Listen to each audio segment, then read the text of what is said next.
Preeti ji studio में है। प्रीति जी मुझे बताइए जरा, ये नैरेटिव हमने देखे नहीं है क्या? इतने प्रदर्शन हो गए, सड़कों पर लोग निकल आए थे, कहा था कि भाई नागरिकता जाएगी। ये हमने देखा था ना, 370 हट जाएगा तो आग लग जाएगी, खून की नदियां बह जाएंगी कश्मीर में।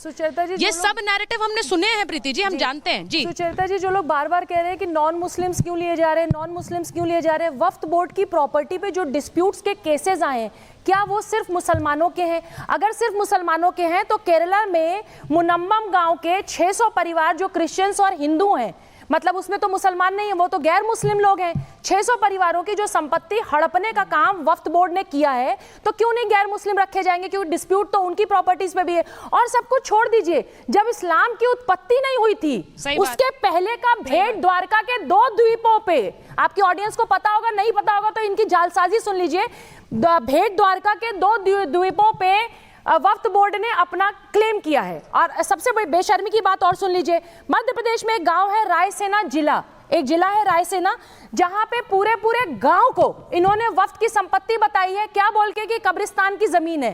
तो भैया सिर्फ मुस्लिम थोड़ी ना जो पीड़ित है, हिंदू भी है जो पीड़ित है, क्रिश्चियन भी है पीड़ित है, पारसी भी है पीड़ित है। तो ये जो इन्होंने कब्जेदारी करी है, जो इन्होंने माफियागिरी करी है, जो इन्होंने जमीन लैंड जिहाद का काम किया है, वो सिर्फ मुस्लिम्स के साथ नहीं किया, मुस्लिम्स के तो अधिकारों को इन्होंने छीना ही है।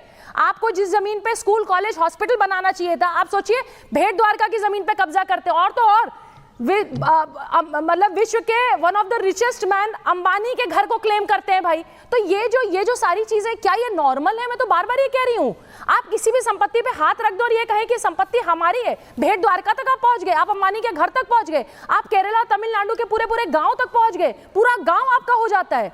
ये 1500 साल पहले, 2000 साल पहले की संपत्तियों को भी आप वक्फ बोर्ड की अगर संपत्ति कह देते हैं। गजनी लेके आए थे अपने घर से, मंगोल से आया था, अफगानिस्तान से आया था, अरे इसी देश की संपत्ति है जिसको आप 1500 साल पहले की संपत्ति पे भी आप क्लेम कर देते हैं। नॉन मुस्लिम्स तो बिल्कुल होने चाहिए, बार बार नॉन मुस्लिम। अच्छा, वोट मांगना है नॉन मुस्लिम से, वोट चाहिए क्रिश्चियन का भी। केरल में वायनाड में सांसद बनेंगी बहन जी, और आप वहां पे क्रिश्चियंस के बीच में आप क्रॉस लगा के भी घूमेंगी। अयोध्या जाके आप मंदिर में जाके सारा ड्रामा भी रचेंगी, लेकिन आपको नॉन मुस्लिम से इतनी समस्या है। मुझे तो डुअल नेचर समझ ही नहीं आता।